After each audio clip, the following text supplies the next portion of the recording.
So today I thought I would make something that's just purely some fun food just to cheer everybody up a little bit. And I'm going to go with a Gelato Messina recipe. So Messina have about 20 Thermomixes in their test kitchen, and they as they create their ice creams and gelatos, they use the Thermomix, and come winter time they bring them up to front of house and they make hot chocolates to order. Anyway, so we are lucky enough to have one of their recipes on Cookidoo, and I am going to make this one.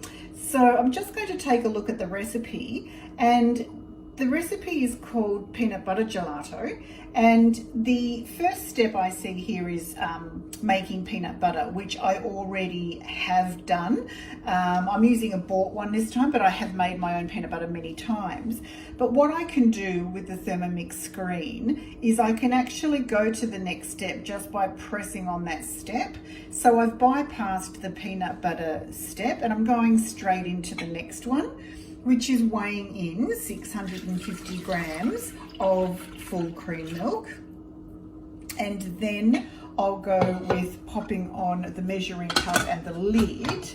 And then we're going to heat the milk for 5 minutes on speed 2. So yeah, that's all we need to do for now. So we're about to finish off our cook cycle and we can go into the next step. So all we've done now is we've brought the milk up to 37 degrees. So if you can see here, putting the butterfly whisk is a bit tricky when you can't see where the blades are. So in this situation, you just pop it anywhere and then turn it clockwise. That's all you need to do. That's inserting the butterfly whisk when you can't see what's going on. 140 grams of caster sugar. I always like to go on either side of the butterfly whisk, just probably a handy little hint there. 50 grams of skim milk powder. So I don't have skim milk powder. This is just regular milk powder. I doubt it would make a difference. Our reserved peanut butter. So again, I'm just going to put half on each side of the butterfly whisk, approximately.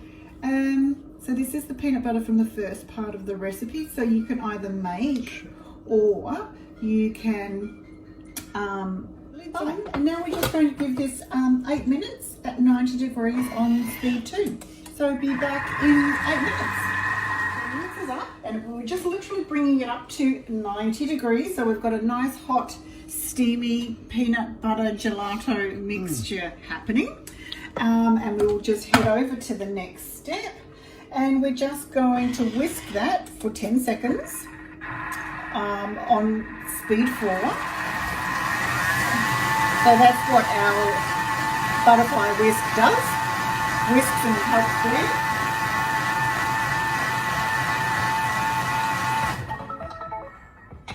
there. Okay, so now we will remove the butterfly whisk, which is simply a matter of that. That's all we do here. So removing that, go to the next step. So all we do now is pour the mixture into a shallow freezable container or ice cube trays, and then this gets frozen overnight. So we're going to cover this up.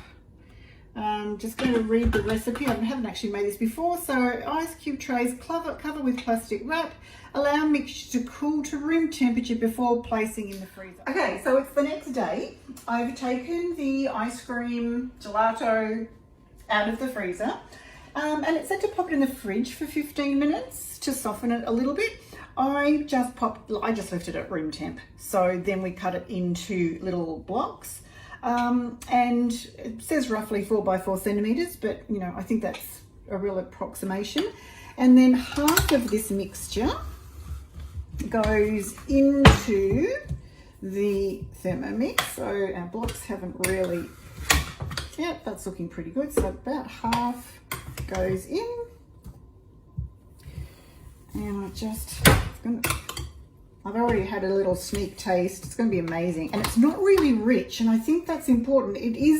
There's no cream in this whatsoever, which is really unusual for a creamy taste, which has probably got something to do with the milk powder.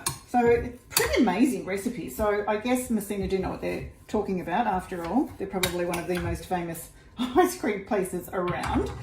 So half of the gelato has gone in, and then we'll pop the measuring cup on, and we're just going to whiz that for 20 seconds.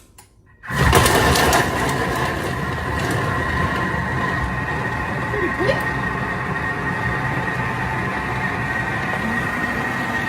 Having a little peek at what's going on, you can actually see the whipping.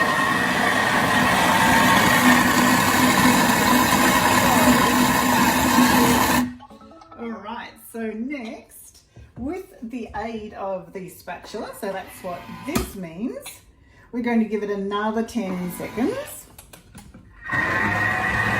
Make sure we just get absolutely everything.